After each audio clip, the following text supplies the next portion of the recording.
So Bismillah ar-Rahman ar-Rahim, the Ahnaf say, throughout the year you will read the Qunut in the Witr. Like we told you, before you go into Ruku, remember when you finish your surah in the third rakat, you'll make takbir, Allahu Akbar, then you recite the Qunut, and after you go into Ruku and you come out of Ruku, etc., right? So the Hanafi says, throughout the year when you're reading your Witr on your own, because throughout the year you don't make Jama'at Witr, isn't it? You read your Witr on your own. And then also in the month of Ramadan, when you're making Jamaat also, you will read it throughout the year, right? That's what the Hanafi say. The Shafi say only in the second half of Ramadan you do it. You don't do it throughout the year. You don't do it throughout the year. And in the second half of Ramadan, you will do the Witr when you come up from the Ruku. So follow. Bismillahirrahmanirrahim.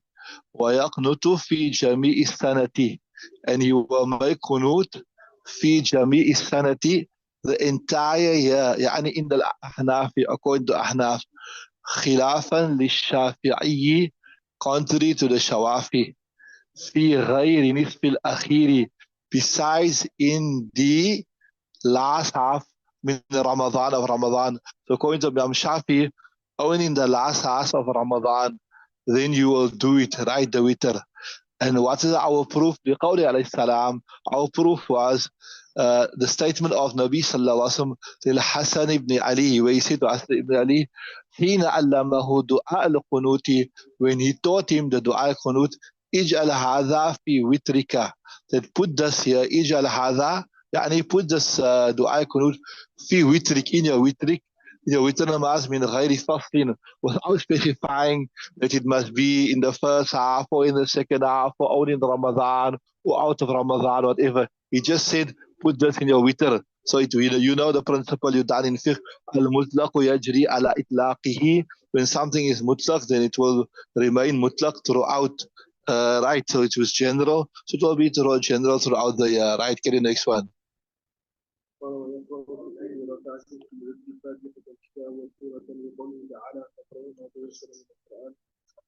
Right.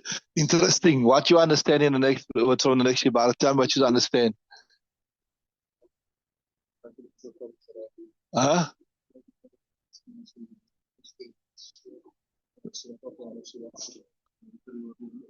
Right. Interesting. So in other Farz Salaah, you recite Surah Fatiha in the Surah in the first two rakats, right? And then in the other Farz Salaah, you can recite Surah Fatiha in the third and fourth rakat, or you can make tasbih, or you can remain silent. But in Witr, you will recite Surah Fatiha and a Surah in the third rakat also. So why do you do that? When we know that in Farz Salah you don't recite. We know in Farz Salah you don't recite. We know in Farz Salah you don't. So here in the Shara they mention that because it resembles it, although we the Hanafis, we say that the Witr namaz is wajib, isn't it? So it is closer to Farz. But in a certain way, it resembles a Nafil namaz also. What? In certain ways, it resembles a Nafil namaz. Because it resembles a Nafil namaz in certain ways, and we know in the Nafil namaz that in the third and the fourth rakat, you will recite Surah Fatiha and you will recite the Surah as well, right? So because it resembles the Nafil namaz, we will say, like how in the Nafil namaz also you will do that, right? Qara'a fil ula, yeah, that's the one reason. And then the other reason is this, we got explicit text where it's mentioned that قَرَأَ فِي الْأُولَى بِسَبِّحِ اسْمَ رَبِّكَ الْأَعْلَى, that Nabi sallallahu alaihi wasallam recited in the first rakat, سَبِّحِ اسْمَ رَبِّكَ الْأَعْلَى, وفي الثانية, in the second rakat said قُلْ يَا أَيُّهَا الْكَافِرُونَ, and in the وفي الثالثة, and in the third one they said قُلْ هُوَ اللَّهُ أَحَدٌ. So we put our aqal aside and we follow the naqal. So see there, وَيَقْرَأُ, you will recite في كل ركعة من الوتر, and every rakat from the witr, فاتحة الكتاب, فاتحة kitab, وسورة and a surah also لقوله تعالى because of the statement of Allah Ta'ala فقرأوا ما تيسر من القرآن and read that which is easy from the Quran. Alright, carry on reading.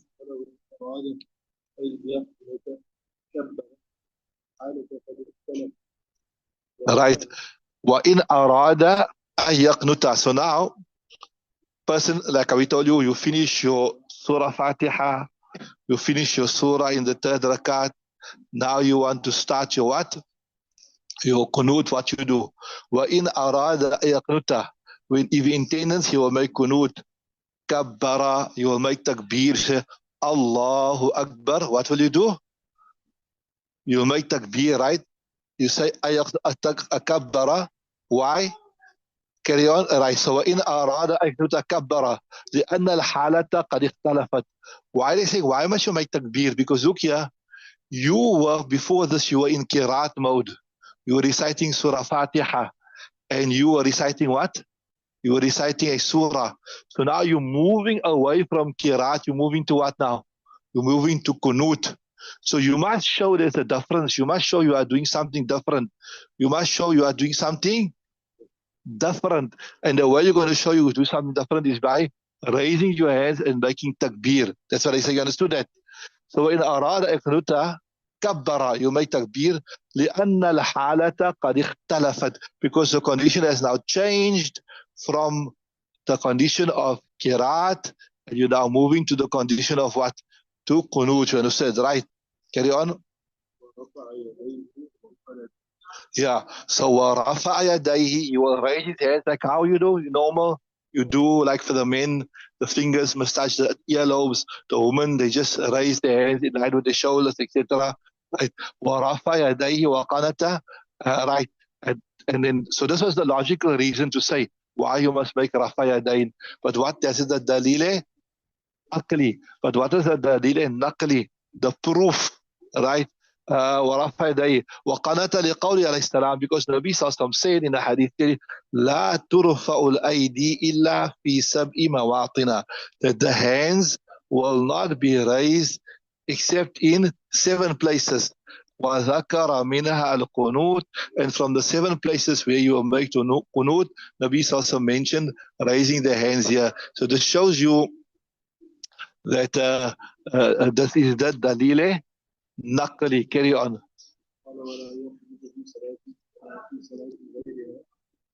Right.